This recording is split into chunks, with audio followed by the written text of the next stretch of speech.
بسم اللہ الرحمن الرحیم۔ السلام علیکم ناظرین کرامی، امید کرتا ہوں کہ آپ سب لوگ خیر و عافیت سے ہوں گے۔ ناظرین کرامی، آج آپ کو بتاتے چلیں کہ محکمہ موسمیات نے پاکستان میں موسم کی تبدیلیوں کے حوالے سے خبر جاری کر دی ہے۔ پوری تفصیل سے آپ کو آگاہ کریں گے چھوٹی سی ویڈیو میں۔ اس سے پہلے اگر آپ ہمارے چینل پر نئے ہیں تو چینل کو سبسکرائب کر کے موسم کی بر وقت اپڈیٹ حاصل کر سکتے ہیں۔ تو ناظرین، آپ کو بتاتے چلیں کہ بارشوں کا حالیہ سلسلہ جنوبی وسطی پنجاب، سندھ، خیبر پختونخوا، بلوچستان سے ختم۔ مشرقی پنجاب میں آج چند مقامات پر بارش ہو سکتی ہے۔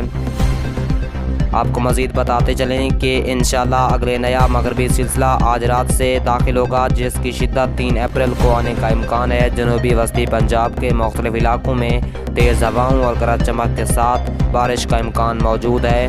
تاہم پنجاب، خیبر پختونخوا، بلوچستان کے بھی مختلف علاقوں میں تیز ہواؤں اور گرج چمک کے ساتھ بارش بھی متوقع ہے۔ اس سلسلے کے بعد ریلیف ملنے کا امکان ہے۔ درجہ حرارت میں اضافہ ہوگا، کسانوں کے لیے بڑی خوشخبری۔